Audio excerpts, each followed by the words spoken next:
Cinema ഉണ്ടാകുന്നത് ഒരു കഥ ഉണ്ടായിട്ടല്ല, ഒരു ഡയറക്ടർ ഉണ്ടായിട്ടല്ല, നടൻ ഉണ്ടായിട്ടല്ല, ഒരു പ്രൊഡ്യൂസർ എന്ന് പറഞ്ഞ ആൾ വേണം. ഈ താടി വെച്ച് തന്നെ എല്ലാ ക്യാരക്ടറും ചെയ്തിട്ടുള്ളൂ. പെൺവേഷം വരെ സീസണാണെങ്കിൽ ഓരോ ക്യാരക്ടേഴ്സും അതിൻ്റെ അപ്പിയറൻസും കാര്യങ്ങളും അതിൻ്റെ അഭിനയത്തിൻ്റെ ശൈലിയൊക്കെ ഒന്ന് മാറ്റി വേറെ രീതിയിൽ പിടിക്കണം എന്നുള്ള കാര്യം മനസ്സിലായി. അന്ന് വേണമെങ്കിൽ അവിടെയും ഇവിടെയൊക്കെ പോയി ചെയ്യുമ്പോഴും താടി അത് പ്രശ്നമില്ല. ശബരിമല നോമ്പ് അല്ലെങ്കിൽ ബ്ലേഡ് അലർജി, എൻ്റെ രൂപഭംഗി, എൻ്റെ ആകാര ഭംഗിക്കൊത്ത വേഷങ്ങൾ എനിക്ക് ചെയ്യാൻ പറ്റുന്നതാണെങ്കിൽ ഞാനത് ഏതാണെങ്കിലും അത് നെഗറ്റീവ് ആണെങ്കിലും പോസിറ്റീവ്. നമ്മളിപ്പോൾ ചെയ്ത് ഇങ്ങനെ കൊണ്ടുവരിക അങ്ങനെ മടുക്കാത്ത ഒരു ഇന്ത്യയിൽ എനിക്കൊന്നും ഒരു ആർട്ടിസ്റ്റ് ചെയ്ത് ചേട്ടൻ മാത്രമല്ല. ദിലീപ് നിങ്ങളും കൂടി ഒരു സിനിമയ്ക്ക് എപ്പോഴാണ് അങ്ങനെ ചോദിക്കും. ഞാൻ ഇപ്പോഴും നടക്കും, യോഗയും ഡയറ്റും എല്ലാം ഉണ്ട് എനിക്ക്. അതുകൊണ്ട് എനിക്ക് ഒരു പ്രശ്നമില്ല. അവൻ നന്നായി ചെയ്യുന്നുണ്ട്. അതാണ് അതിൻ്റെ ഒറ്റ മറുപടി. ഇന്ന് ഏറ്റവും കൂടുതൽ തിരക്കുള്ള നടന്മാരിൽ ഒരാളാണ് ചേട്ടൻ. ഏതാണ്ടൊരു വർഷം 10-12 പടങ്ങളിൽ ഒരേ സമയം ഓടി നടന്ന് ചെയ്തിട്ടുണ്ട്. ഒരു ദിവസം 3 പടത്തിൽ. അന്നെന്താ സംഭവം എന്ന് വെച്ചാൽ ഒറ്റ കാര്യം പിന്നീട് ആലോചിച്ചത്, ഈ താടി വെച്ച് തന്നെ എല്ലാ ക്യാരക്ടറും ചെയ്തിട്ടുള്ളൂ. പെൺവേഷം വരെ ശ്രീകൃഷ്ണനാണെങ്കിലും പെൺവേഷമാണെങ്കിലും എല്ലാം നമ്മൾ അത് പഠിക്കാൻ പറ്റുന്നില്ല, സമയം കിട്ടുന്നില്ല. കണ്ടിന്യൂറ്റി അടുത്ത പടത്തിലുള്ളതുകൊണ്ട് അതൊക്കെ ഇപ്പോഴാണ് നമുക്ക് അത് ആലോചിക്കണം. പിന്നെ വേറെ അന്നത് നമ്മൾക്ക് താടി വെച്ച് ഇപ്പം ഇങ്ങനെ വേഷങ്ങൾ ചെയ്യാനുള്ള ഒരു സർട്ടിഫിക്കറ്റ് കിട്ടിയാണ് എനിക്ക് മാത്രമേ ഉള്ളൂ. ഞാൻ സ്വീകരിക്കുന്നുണ്ട് അത്. പക്ഷെ ഇപ്പോഴാണ് നമ്മളത് ആലോചിക്കേണ്ടത്. ഇപ്പം ഞാൻ ആഗ്രഹിക്കുന്നത് വെച്ചാൽ ഞാൻ കുറേ വേഷങ്ങൾ ഇപ്പോൾ എനിക്ക് വന്നിട്ടുണ്ട്. അത് ഈ പറയുന്ന പോലെ ഇങ്ങനത്തെ ക്യാരക്ടറുകൾ പുതിയ നമ്മൾ ചെയ്തേക്കുന്ന വേഷങ്ങൾ കണ്ടിട്ടാണ് അത് വന്നേക്കണത്. പ്രതിച്ഛായ കുറേ പേര് വിളിച്ചിട്ട് വന്നിട്ടുണ്ട് വേഷം. അയ്യപ്പനെ എനിക്ക് ഭയങ്കര ഇഷ്ടമാണ്. കേരള ക്രൈം ഫയൽ കണ്ടിട്ടും കുറേ പടങ്ങൾ റഷീദ്. അതെ. ഒരു ഡാർക്ക്, ഒരു കുറച്ച് രസമാണ്, ഒരു സ്റ്റിഫായിട്ടുള്ള ഒരു ക്യാരക്ടറാണ്. അപ്പോൾ അതൊക്കെ വന്നു കഴിഞ്ഞപ്പോൾ നമുക്കും തോന്നി അങ്ങനെ പിടിക്കണം എന്നുള്ളത്. അതുകൂടാതെ കുറേ പേര് വന്നിട്ട് കുറച്ച് ആൾക്കാർ ഇത് നമുക്ക് അയ്യപ്പൻ്റെ പോലത്തെ ആ മീശയും ആ കുറ്റിത്താടി, അപ്പോൾ ക്യാരക്ടർ നോക്കിയപ്പോൾ അതേ സ്വഭാവം. ഞാൻ പിന്നെ അതേപോലെ പിടിക്കണ്ട, നമുക്ക് അപ്പിയറൻസ് ഒന്ന് മാറ്റി വേറെ ഏതെങ്കിലും രീതിയിലൊക്കെ ഒന്ന് പിടിക്കാൻ നെഗറ്റീവ് ആണെങ്കിൽ എന്നൊക്കെ പറഞ്ഞപ്പോൾ അത് തന്നെ വേണം. അപ്പം അല്ലാതെ പിന്നെ കുറേ വന്നു, അതൊക്കെ ഞാൻ കമ്മിറ്റ് ചെയ്തിട്ടുണ്ട്. അതുപോലെ പ്രതിച്ഛായ വന്നപ്പോഴും വന്നിട്ട് ചിലതൊക്കെ ഇങ്ങനെ വന്നിട്ടുണ്ട് നെഗറ്റീവ് ആണെന്നുള്ളത്. അപ്പം അതേപോലെ പിന്നെ അല്ലാതെയും വന്നിട്ടുണ്ട്. അപ്പം അതൊക്കെ ഈ പടങ്ങൾ കാരണം വന്നേ. അപ്പം നമുക്ക് തോന്നുന്നത് അന്ന് ഈ താടി വെച്ച് അഭിനയിച്ചിട്ട് ഒന്നും നോക്കാതെ എല്ലാത്തും പോയി ചെയ്യില്ലേ. ഇനിയിപ്പോൾ അങ്ങനെയില്ല. ഓരോ ക്യാരക്ടേഴ്സും അതിൻ്റെ അപ്പിയറൻസും കാര്യങ്ങളും അതിൻ്റെ അഭിനയത്തിൻ്റെ ശൈലിയൊക്കെ ഒന്ന് മാറ്റി വേറെ രീതിയിൽ പിടിക്കണം എന്നുള്ളതൊക്കെയാണ് മനസ്സിൽ. അപ്പം ചുരുക്കത്തിൽ താടി അന്നത്തെ കാലത്ത് ഒരുപാട് നല്ല വേഷങ്ങൾ ചെയ്യാൻ തടസ്സമായി എന്നൊരു തോന്നൽ കൊണ്ടുണ്ടോ?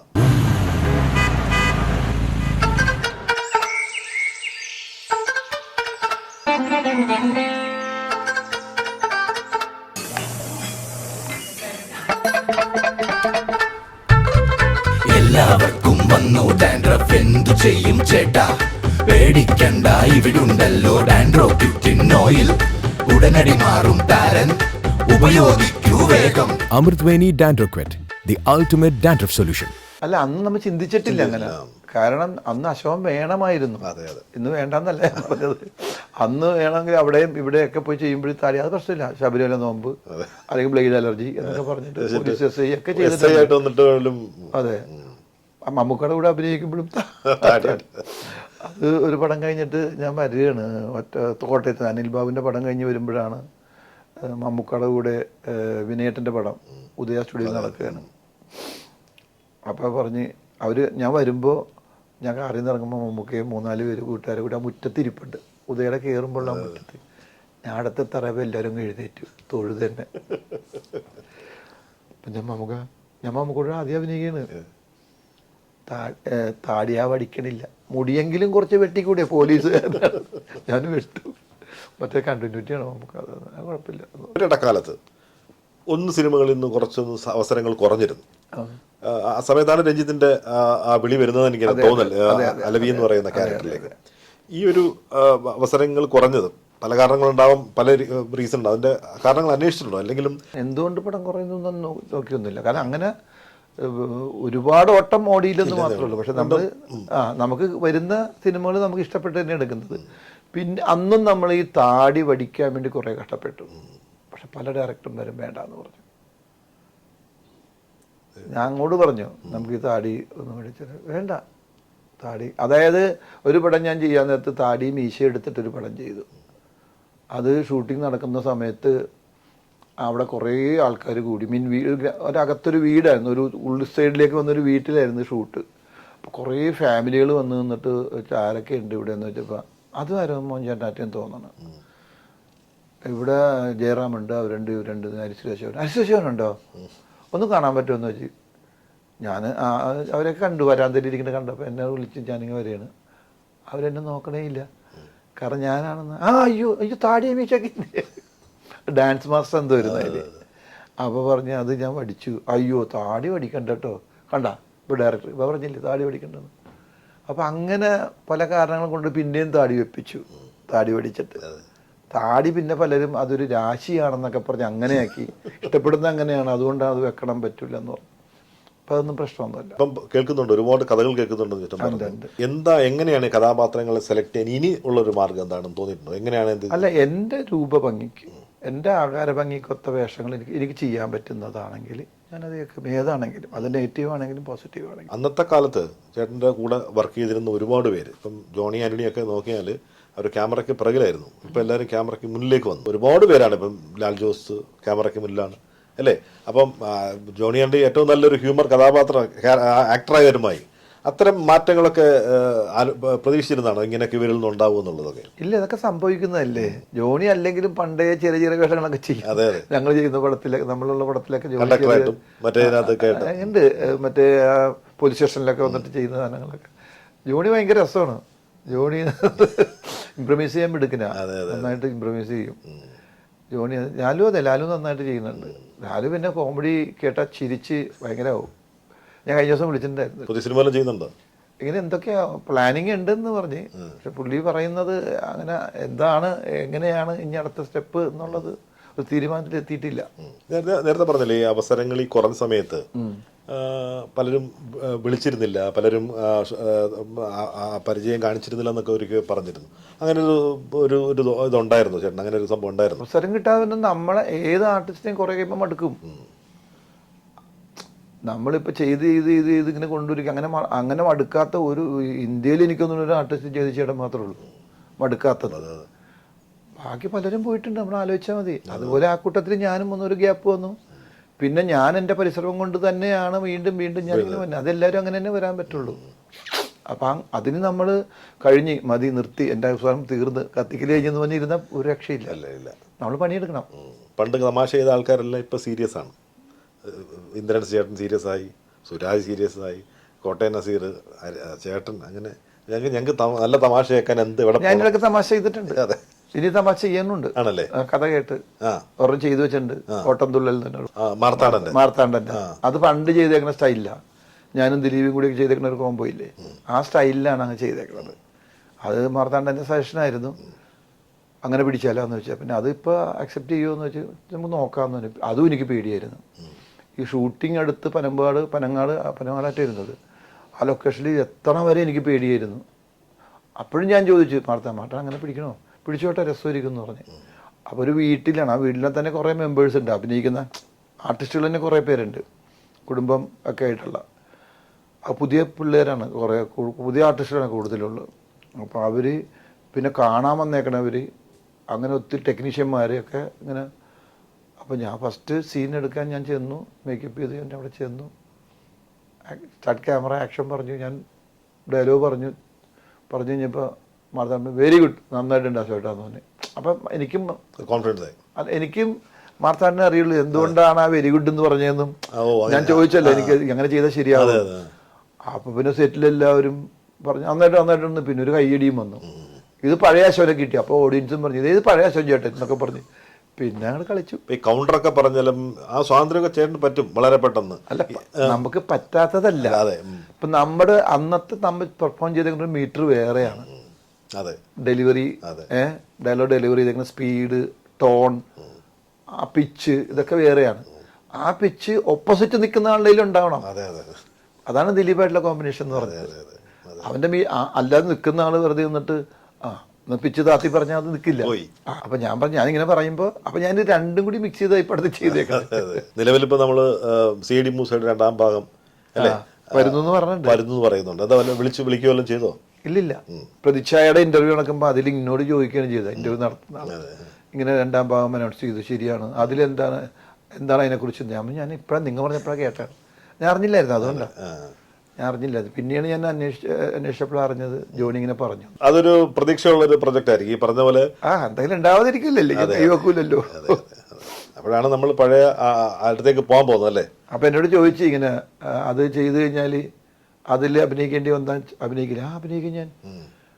അപ്പോൾ അതെങ്ങനെ, അത് ഇപ്പം അതുപോലെ ചെയ്യാൻ പറ്റും? ഞാൻ എന്താ ഇപ്പം ചെയ്താൽ ഒരു കുഴപ്പമില്ല, ഞാൻ അതിനേക്കാൾ ഭംഗിയാ, പണ്ട് ചെയ്തേക്കണം കൂടി ഫ്ലെക്സിബിളായിട്ട് കുറച്ചുകൂടി ഭംഗിയാക്കാൻ നോക്കും, കുറച്ച് കഴിഞ്ഞടി കളിക്കും. കാരണം എന്താ പറയുക, നമ്മളിപ്പോൾ ഇത്രയും പ്രായമായെങ്കിലും എനിക്ക് ശരിക്കും പറഞ്ഞാൽ 59 കിലോ ഉള്ളു. ഞാൻ 60 കിലോ തികച്ചില്ല.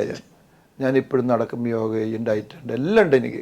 അതുകൊണ്ട് എനിക്ക് ഒരു പ്രശ്നമില്ല. അതുകൊണ്ട് അഴിഞ്ഞാട്ടം എന്തിനാണ് അല്ലേ. ഒരു സിനിമ സംവിധാനം ചെയ്തു, ഇന്റർനാഷണൽ ലോക്കൽ സ്റ്റോറി എന്നുള്ള വരുന്നു. അങ്ങനെ ഒരു പടം സംവിധാനം ചെയ്യേണ്ടിയിരുന്നില്ല എന്ന് തോന്നിയിട്ടുണ്ടോ? അത് ചെയ്തു കഴിഞ്ഞപ്പോൾ അത് തോന്നിയത് ഞാൻ അങ്ങനെ ഒന്നും ചെയ്യേണ്ടിയില്ലായിരുന്നു. കാരണം വെച്ചാൽ അതിൻ്റെ സബ്ജക്റ്റ് വൈസ് തന്നെ ചെറിയ പ്രശ്നം ഉണ്ടായിരുന്നു. മറ്റൊന്ന്, നമ്മൾ തുടങ്ങി പടം ഷൂട്ടിംഗ് അല്ല, ഡിസ്കഷനിൽ തന്നെ നമുക്കതിൽ മെയിൻ സംഭവം ആർട്ടിസ്റ്റ് ഒരു വാല്യൂ ഇല്ല, മെയിൻ ഒരു ഹീറോ ഇല്ല അതിൽ.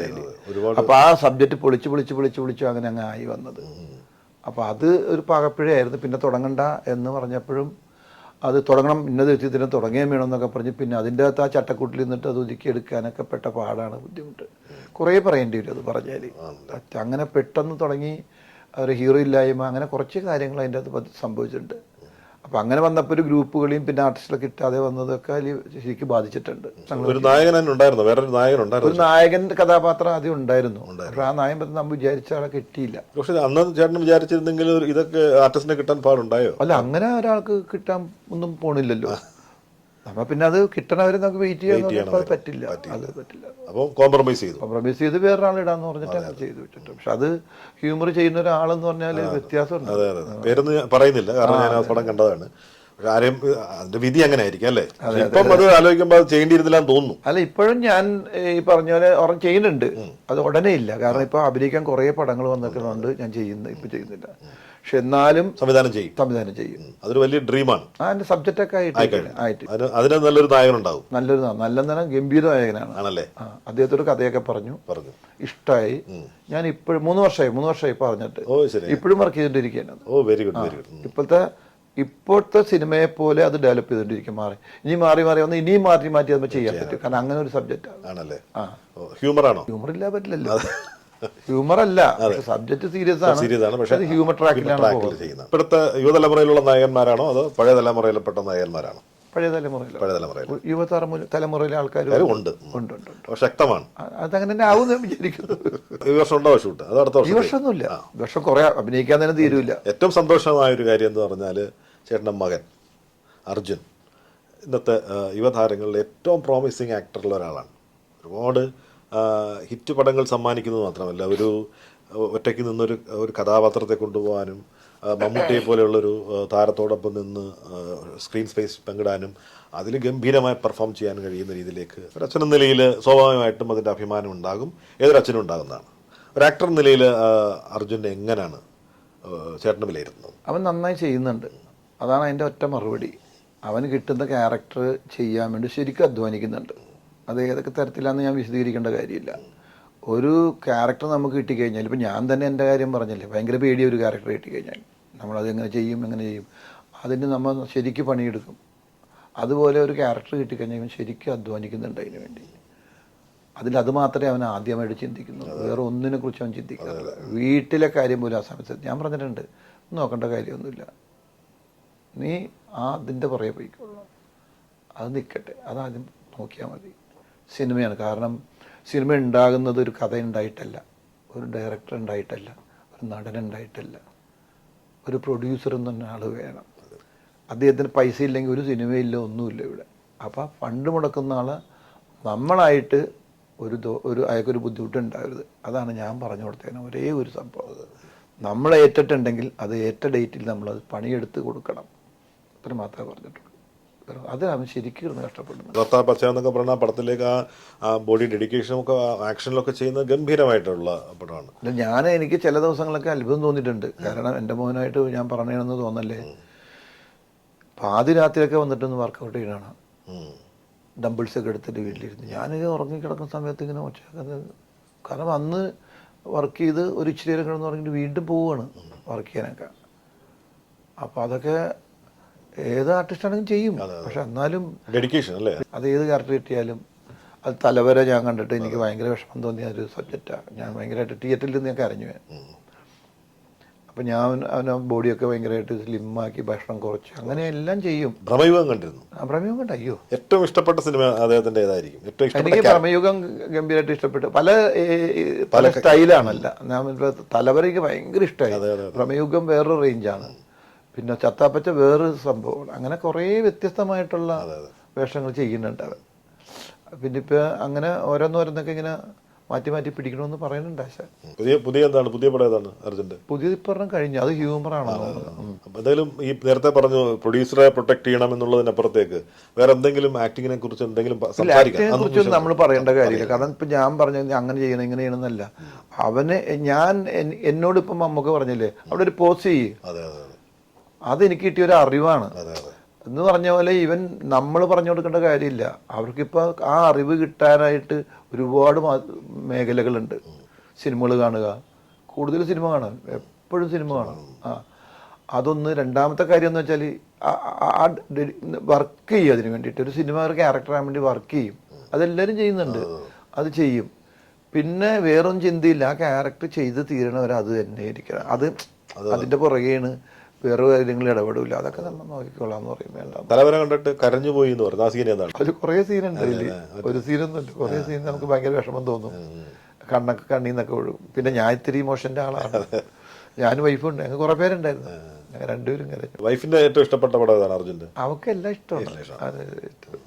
എല്ലാവരും ഫാമിലി ആയിട്ടാണോ സിനിമ കാണാൻ പോകുമ്പോൾ? എല്ലാവരും എൻ്റെ പടവും അവൻ്റെ പടവും ഒക്കെ അങ്ങനെ പോകും. അർജുൻ ചെൻ്റെ കൂടെ അഭിനയിച്ചിട്ടുണ്ട്, പറവ എന്ന് പറയുന്ന സോബിന്റെ ഡയറക്ടർ. ഇപ്പം അത് മകനും അച്ഛനുമായിട്ടുള്ള ഒരു കോമ്പിനേഷൻ നമുക്ക് ഇനിയും പ്രതീക്ഷിക്കാമോ? ഈശ്വരൻ്റെ നല്ല സബ്ജക്റ്റ് ഒന്നും ചെയ്യും. ചേട്ടൻ ഡയറക്ട് ചെയ്ത സിനിമയിൽ ഉണ്ടാവും അർജുൻ? ഇല്ല, അതിലില്ല. അവന് ചെയ്യാൻ പറ്റിയൊരു വിഷയം അങ്ങനെ നോക്കിയിട്ടാണ്. ഒരുപാട് ഡയറ്റ് ഒക്കെ എടുക്കുന്നു പറഞ്ഞു. ഡയറ്റ് എന്ന് പറഞ്ഞാൽ ഭക്ഷണനിയന്ത്രണം. ആരാണ് അതിന്റെ പിന്നിലെ ശക്തി? ഇല്ല, ഞാൻ പിന്നെ എനിക്ക് വേണ്ടി എന്താ വേണ്ടത് വെച്ചാൽ വൈഫ് ഉണ്ടാക്കി തരും. അതവക്കറിയാം സമയത്ത് എന്താ വേണ്ടതെന്നും കാര്യങ്ങൾ. ആവശ്യമില്ലാത്തൊരു കാര്യങ്ങളൊന്നുമില്ല, ആവശ്യമുള്ളത് മാത്രം നിയന്ത്രിതമായിട്ട് ചെയ്യും. യോഗ ചെയ്യുന്നുണ്ടോ? ഇനിയിപ്പം നമ്മൾ രാവിലെ 5:45 മണിയാകുമ്പോൾ എഴുന്നേറ്റ് നടക്കാൻ പോകും. ഒരു മണിക്കൂറോളം നടക്കും. അത് കഴിഞ്ഞ് കുറച്ച് നേരം എക്സസൈസ് ചെയ്യും. അതിന് കുറച്ച് നേരം ബ്രീത്തിങ് എക്സസൈസ് ചെയ്യും, യോഗ പോലെ. കോസ്റ്റ്യൂം ഞാനിപ്പം വന്നപ്പോൾ ഞാൻ ചേട്ടനെ കണ്ട ഗംഭീരമായിരിക്കും കോസ്റ്റ്യൂം. ചേട്ടൻ പണ്ട് ഈ കോസ്റ്റ്യൂമൊന്നും ഉപയോഗിച്ചിട്ടുണ്ട്, ഞങ്ങൾ കണ്ടിട്ടില്ല. ഞാൻ പറഞ്ഞ പണ്ടെന്ന് പറയുന്ന ഒരു 10-15 വർഷം മുമ്പുള്ള കഥയാണ്. 15 വർഷം മുമ്പ് ഈ കോസ്റ്റ്യൂം ഇറങ്ങിയിട്ടില്ല. ചേട്ടന് സ്ഥിരം പാറ്റേൺ ഉണ്ടായിരുന്നു, സ്ഥിരം പാറ്റേൺ. അതാണ് ഞാൻ ഉദ്ദേശിച്ചത്. ആ പാറ്റേൺ എന്നൊക്കെ മാറി ഇപ്പം ഒരു യങ്ങിൻ്റെ, അപ്പം നമ്മൾ അർജുനെ കാണുന്നതിൻ്റെ ഒരു വേറൊരു വർഷമായിട്ടാണ് ഇപ്പം ചേട്ടനിരിക്കുന്നത്. ഇത് ആളുടെ ഒരു കോൺട്രിബ്യൂഷനാണ്. ഇത് അവൻ കുറേ സാധനങ്ങളൊക്കെ വാങ്ങിച്ചു തരും. ക്യാൻവാസൊക്കെ അവൻ്റെ സെലക്ഷനാണ്. പിന്നെ ഡ്രസ്സും ഒക്കെ പിന്നെ ഞാൻ അധികം മേടിക്കേണ്ടി വരില്ല, കാരണം അവൻ്റെ ഡ്രസ്സൊക്കെ എനിക്ക് കറക്റ്റായിരിക്കും. ഗോഡ് ഫാദർ തന്നെ സിനിമ കഴിഞ്ഞപ്പോൾ ഞാനായിന്ന് തന്നെ വേണുകെട്ടനില്ലേ, വേണുകെട്ടനും മോഹൻചേട്ടനും കൂടി ഒരു ഇൻ്റർവ്യൂ എടുക്കാൻ വേണ്ടി പിള്ളസാറിൻ്റെ വീട്ടിൽ പോയി. അപ്പോൾ ടീഷർട്ട് ഇട്ട് പുള്ളി ഇങ്ങനെ ഇരുന്നിട്ട് ഇൻ്റർവ്യൂ എടുത്തു. ഇൻ്റർവ്യൂ കഴിഞ്ഞ മുമ്പ് വേണുചേട്ടൻ ചോദിച്ചു, ഇത് വിജയരാവിൻ്റെ ഷർട്ടാണോ എന്ന് ചോദിച്ചു. അപ്പോൾ പുള്ളി പറഞ്ഞു, ഇല്ല അവൻ്റെ മകൻ്റെ ഷർട്ടാ എന്ന് പറഞ്ഞ് എനിക്ക് ഓർമ്മ വരും. ഡ്രസ്സൊക്കെ അവർ തന്നെ സെലക്ട് ചെയ്യും. കുറച്ച് ഞാൻ എടുക്കും. പിന്നെ എൻ്റെ മോള് ഖത്തറിന്ന് ഞങ്ങൾ ഇവിടെ എടുക്കാൻ പോകുന്നിടത്ത് മോൾ അവിടെ ഇട്ടെടുത്ത് അവൾ ഇട്ട് തരും. എൻ്റെ മരുമോള് സെലക്ട് ചെയ്യും, മോൻ സെലക്ട് ചെയ്യും, എൻ്റെ അനിയൻ്റെ മോൻ സെലക്ട് ചെയ്യും. ഇല്ല, മോള് ഇപ്പം അവിടെ ഞങ്ങൾ ഇങ്ങോട്ട് വരുത്താൻ വേണ്ടി നോക്കണേ. പക്ഷെ അവൾ പറഞ്ഞാൽ കുഴപ്പമൊന്നുമില്ല, പക്ഷെ അവിടെ പ്രശ്നമാണെന്നൊക്കെ പറയുന്നുണ്ട്. ബഹറിലേക്ക് ട്രാൻസ്ഫർ ആയി ഇവര്. മരുമോൻ അങ്ങോട്ട് പോയപ്പോൾ അങ്ങോട്ട് പോയി. ബഹറിലാണ് ഇപ്പൊ ബഹറിലാണ്. എന്താണ് അവിടെ? ലുലുവിലല്ലേ. അപ്പം പിന്നെ കൊച്ചുമക്കൾക്ക് അവർക്ക് ഒരു കുട്ടിയുണ്ട്, മോനൊരു കുട്ടിയുണ്ട്. മോന് ഒരു പെണ്ണാണ്, അവിടെ ആണാണ്. എന്താണ് പുതിയതായിട്ട് ഈ പറഞ്ഞ പോലെ ഇന്നത്തെ തലമുറയുടെ ഒപ്പമാണ് ഇപ്പം നിൽക്കുന്നത്? പഴയ രീതികളല്ല, നമ്മുടെ രീതികളിലെല്ലാം മാറും. ഷൂട്ടിംഗ് സെറ്റുകളിൽ തന്നെ പഴയ മാറ്റങ്ങളൊക്കെ ഒരുപാടുണ്ട്. ഇന്നത്തെ തലമുറയോടൊപ്പം വർക്ക് ചെയ്യുമ്പോൾ ചേട്ടൻ ഫീൽ ചെയ്യുന്ന, വളരെ അടുത്ത് ഫീൽ ചെയ്യുന്നൊരു കാര്യം എന്താണ്? ഞാൻ കടകൻ മുന്നേ പടം ചെയ്തു. അതെ, അപ്പോൾ അതൊരു നല്ല ക്യാരക്ടറാണ്. മീൻ കോമഡിയല്ല, അതിൽ ഹീറോൻ്റെ അച്ഛനായിട്ട് വാപ്പയായിട്ടാണ്. അതും ഇതുപോലെ തന്നെ വന്ന് എന്നോട് കഥ പറഞ്ഞപ്പോൾ ഞാൻ പറഞ്ഞു, എടാ ഇത് എനിക്ക് ചെയ്യാൻ പറ്റുമോ, ഞാൻ സൈസ് അല്ലല്ലോ എന്ന് പറഞ്ഞപ്പോൾ, ഇല്ല ചേട്ടാ ചെയ്യാൻ പറ്റും ചേട്ടാ, സൈസല്ല വേണ്ടത്, ഇപ്പോൾ അശോകൻ ചേട്ടൻ ഞങ്ങൾക്ക് വേണം എന്ന് പറഞ്ഞിട്ട് അങ്ങനെ കുറേ കഥാപാത്രങ്ങൾ ഇപ്പോൾ വന്നിട്ടുണ്ട്. അപ്പം ഞാനിത് തിലകൻ ചേട്ടൻ ചെയ്തു, മറ്റേ മുരളിച്ചേട്ടൻ ചെയ്തു എന്നൊക്കെ പറഞ്ഞ് നമ്മുടെ മനസ്സിൽ ആ രൂപ കിടക്കുന്നത്. പക്ഷെ അവരുടെ കൂടെ ഞാൻ ചെയ്തു ആ പടം അത്ര ഓടിയില്ല, കാരണം അതിൻ്റെ പിറകിൽ കുറേ കഥകളുണ്ട്. ഞാൻ കാരവനിലൊന്നും ഇരിക്കുകയൊന്നുമില്ല, കാരണം ഞാൻ ഇവരുടെ കൂടെ ഇരുന്ന് വെച്ചത് എന്തൊരു എനർജിയാണെന്ന് പറയുമ്പോൾ പിള്ളേർക്ക്, യൂത്തിന്. അവർ ഓട്ടവും ചാട്ടവും, ഒരു ഷോട്ട് കട്ട് കഴിഞ്ഞാൽ അപ്പോൾ എല്ലാം കൂടി മോണിറ്ററിന് മുമ്പിൽ വരും, എടുത്തേക്കണത് എങ്ങനെ കറക്റ്റാണത്, ക്യാമറമാൻ അടക്കം എല്ലാവരും വരുന്നുണ്ട്, പിന്നെ പോകും. അപ്പം ഞാൻ ആലോചിച്ച്, അന്ന് മോണിറ്ററൊന്നും ഇല്ല നമ്മുടെ കാലഘട്ടത്തിൽ. എന്നിട്ട് ഇവരൊരു എനർജി കണ്ടിട്ട് ഞാൻ കാരനിൽ ഇരുന്നിട്ടേ ഇല്ലെന്ന് എനിക്ക് തോന്നുന്നത്. അപ്പോൾ ഇപ്പോഴത്തെ തലമുറ എന്ന് പറഞ്ഞാൽ ശരിക്കും പണിയെടുക്കുന്നുണ്ട്. അത് സബ്ജക്റ്റ് ഉണ്ടാക്കാനാണെങ്കിലും അവർക്കൊരു പ്രോജക്റ്റ് തയ്യാറാക്കാനാണെങ്കിലും ഒക്കെ മറ്റെല്ലാം മറന്ന് ഗംഭീരമായിട്ട് പണിയെടുക്കുന്ന ഒരു തലമുറയാണ് ഈ യങ്സ്റ്റേഴ്സ് എന്ന് പറഞ്ഞു. സൂപ്പറാണ് അവർ. അതുകൊണ്ട് ഞാൻ ഇപ്പോഴും അവരുടെയൊക്കെ പടത്തിൽ അഭിനയിക്കാൻ കൊതിയാണ്. നമ്മൾ ഒരുപാട് പ്രശ്നങ്ങളൊക്കെ നമ്മുടെ ചുറ്റിനും ഒരുപാട് കാര്യങ്ങൾ വരും, പല പല വിഷയങ്ങളെ സംബന്ധിച്ചിട്ടാണ്. പക്ഷേ അത് വിമർശനാത്മക ആരോപണങ്ങളാവും, ഇതൊക്കെ വരും. പക്ഷെ പലപ്പോഴും ഒരു കലാകാരൻ എന്ന നിലയിൽ പലപ്പോഴും ഒരു അകലം പാലിച്ചിട്ടുണ്ട്, ഒരു മൗനം പാലിച്ചിട്ടുണ്ട് അശോകൻ.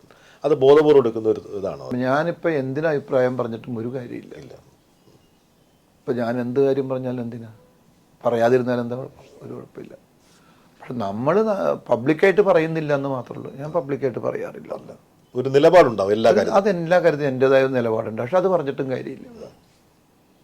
പറഞ്ഞാലിപ്പോൾ നമ്മളൊരു കാര്യം പറഞ്ഞു, അത് പറഞ്ഞിട്ട് ഒന്നും നേടാൻ പോണില്ല ഇവിടെ, അല്ല നിലമുണ്ടാതിരിക്കണല്ലേ. ഞങ്ങളിത് പലപ്പോഴും പല കൂട്ടുകാരായിട്ട് പല കാര്യങ്ങളും ഡിസ്കസ് ചെയ്യാറുണ്ട്. ഞാൻ പല കാര്യങ്ങൾ സംഭവിക്കാൻ നേരത്തും പലരെയും വിളിക്കാറുണ്ട്, എന്താ കാര്യം, എന്താ പ്രശ്നം എന്നൊക്കെ അറിയാറുണ്ട്. പക്ഷെ അതൊന്നും ഞാൻ പരസ്യമായിട്ട് പറയാറുമില്ല. ഒരു കാര്യമില്ല. അത് പറഞ്ഞു കഴിഞ്ഞാൽ അതിനു വേണ്ടി വെയിറ്റ് ചെയ്യുന്ന ആൾക്കാരുണ്ട്.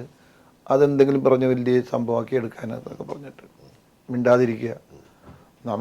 എനിക്ക് എൻ്റെ ഭാര്യ, എൻ്റെ 2 പിള്ളേർ, അവരുടെ മക്കൾ, ഭാര്യ, അവരുടെ ഭാര്യ, കുറേ പെങ്ങന്മാരുണ്ട്, കുറേ ആങ്ങളമാരുണ്ട്. അവരുടെ കുടുംബം കഴിയാവുന്ന വിധത്തിൽ ചെറിയ തോതിൽ അവരെ സഹായിക്കുക, അല്ലാത്തവരെ സഹായിക്കുക. ഇന്നും പലരെയും സഹായിക്കുന്നുണ്ട്. അത് വിളിച്ചു പറയണല്ല, ഞാൻ ഉണ്ടെങ്കിൽ കൊടുക്കും. കാരണം അതിപ്പോൾ എന്തായിട്ടാണെങ്കിലും നമ്മൾ സഹായിക്കും. അതിലും വലുത് വേറെ ഒന്നുമില്ല. മിണ്ടാതിരിക്കുക ഏറ്റവും ബെസ്റ്റ്. പ്രത്യേകിച്ച് ഇന്നത്തെ കാലത്ത് ഈ സോഷ്യൽ അല്ല, ഏത് കാലത്താണെങ്കിലും മിണ്ടാതിരിക്കുക. വെറുതെ അത് പ്രതികരിച്ചിട്ട് വല്ലതും നേരണമെങ്കിൽ നമ്മൾ വേറെ രീതിയിൽ ഇറങ്ങണം. നമ്മൾ ഒരു രാഷ്ട്രീയ നേതാവായിട്ടോ അല്ലെങ്കിൽ വേറെ എന്തെങ്കിലും ഒരു പൊതുപ്രവർത്തകരായിട്ടൊക്കെ ഇറങ്ങുന്നുണ്ടെങ്കിൽ ഇറ്റ്സ് ഓക്കെ. ഒരു പൊതുപ്രവർത്തനത്തിന് ചെല്ലാൻ പറഞ്ഞാൽ എനിക്ക് പറ്റിയതാണെങ്കിൽ ഞാൻ ചെല്ലും, ആവശ്യമില്ലാത്ത കാര്യങ്ങൾക്കൊന്നും ചെല്ലില്ല. 40 വർഷം എന്ന് പറയുന്ന മാന്ത്രിക സംഗീതം കടക്കുന്നെന്നുള്ളത് വലിയ കാര്യം. കൂടുതൽ നല്ല കരുത്തുള്ള വേഷങ്ങൾ ചെയ്യുന്നു എന്നുള്ളത് മറ്റൊരു കാര്യം. ഇനി അടുത്തൊരു പുതിയ സിനിമ സംവിധാനം ചെയ്യാൻ പോകുന്നുള്ള അതിലും വലിയ കാര്യങ്ങൾ. കൂടുതൽ നല്ല കാര്യങ്ങൾ ജീവിതത്തിൽ നടക്കട്ടെ പ്രാർത്ഥിക്കുന്നു. കൂടെ ഉണ്ടാകുമെന്ന് ഉറപ്പു തരുന്നു. Thank you.